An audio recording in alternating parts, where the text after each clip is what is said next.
Welcome to this practice prompt video for guitar players and for bass players and anybody who plays a stringed instrument, fretted stringed instrument on stage. This prompt is to memorize the notes on the neck, on the fretboard of your instrument. For whatever reason, and there's a couple different reasons, it's kind of expected and okay for guitarists to not know where the notes are on their instrument. Go up to a piano player and ask them where the notes are on their instrument, and they know exactly where they are. Go up to a guitar player, ask them where the notes are on their instrument, and they just kind of shrug their shoulders and say, I don't know. And that's not okay. That's unacceptable in my opinion. It's kind of it's as basic as it gets to know where the notes are on your instrument, no matter what it is. So how do you do that? It's a little bit more complicated, a little bit more difficult to memorize.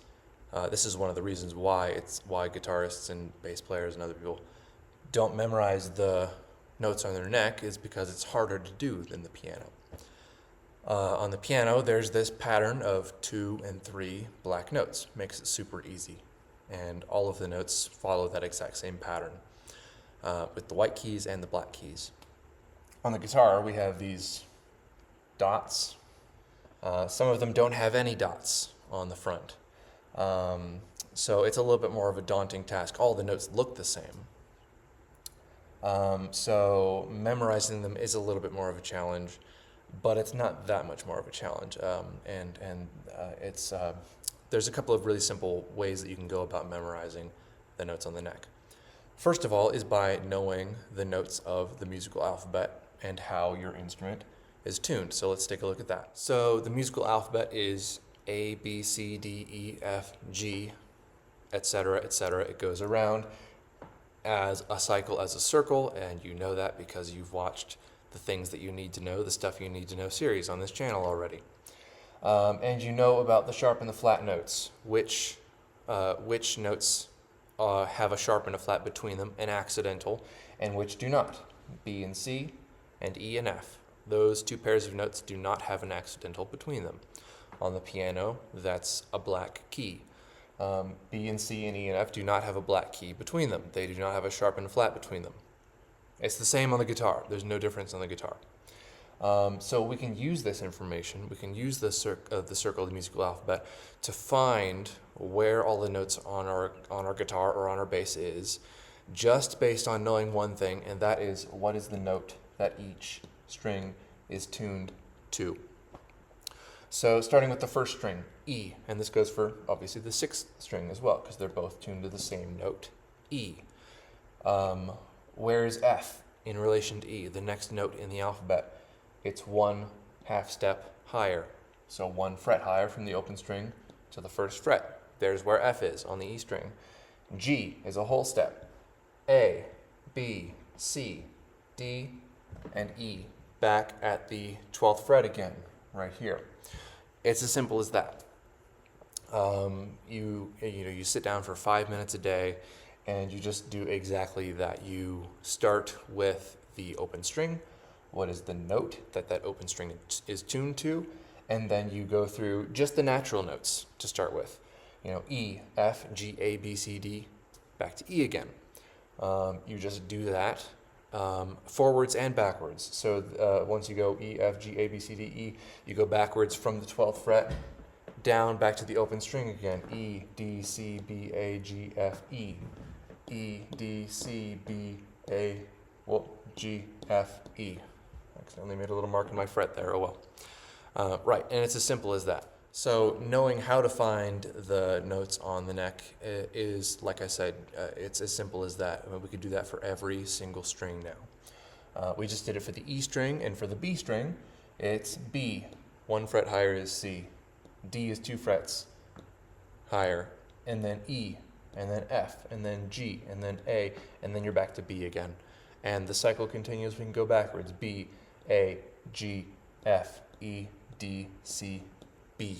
We're back to B again. There is one method. That's the first method that you should be going through for memorizing the notes on the neck. Once you can do that, flawlessly, perfectly, maybe even with a metronome, without making any mistakes, without missing a note, without missing a fret.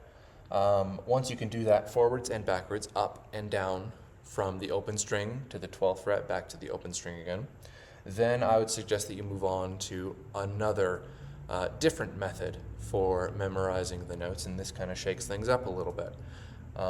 And that's to go one note at a time and find that note on each string. Then go to the next note, find that note on each string, like this. A, on the open string and the 12th fret. I made another mark in my fret there. A, and then A, right? There's all of the A's on all the strings. Then we go to B, continue on, etc., etc., etc., finding every single note, just the natural notes, no sharps and flats, on every single string, just like that. And then there's one more level to this, so it's kind of a three-level method, and that's to combine those two methods and find a note on one string, and then find the next note in the alphabet on the next string, and then the next note in the alphabet on the next string, like this. A, B, C, D, E, F, G, A, like that, continuing on around and around and around, and eventually you will get back to where you started, A, on the 5th fret of the E string. That process is the exact same for the guitar as it is for the bass. It's just that the bass has less strings. Yeah, that's a great method. That is the third and final method for memorizing the notes on your neck. This doesn't take very long, actually. 5 minutes a day for a week, you'll be through the first level. Like, it doesn't take just 5 minutes a day. You can do it. It's really simple. And then you go to the next level, and then maybe you take another week to do that, maybe 2 weeks, because it's a little bit more processing brain power. You're actually trying to remember where the notes are instead of going up and down the circle of the musical alphabet. And then the last one probably takes the longest amount of time, but that's okay too. Maybe 2-3 weeks at most. In a month or in 2 months, you've got all of the notes on your instrument memorized. And a little bit more of a process than for the piano. The piano, it takes, I don't know, for different age students, it takes different amounts of time, but, for an adult, it probably just takes you 2 or 3 days to memorize where all the notes are on the piano, including the black notes, the sharps and the flats. For a younger student, it takes a little bit longer, a couple months. Or maybe they never do, like some of my students. They never actually end up learning where all the notes are. That's okay. They're young. But us, we're adults. We have to be able to do this, and we have to be able to know where the notes on our instrument are. And there's good reason for that. Because if we don't know where the notes on our instrument are, then we can't play songs.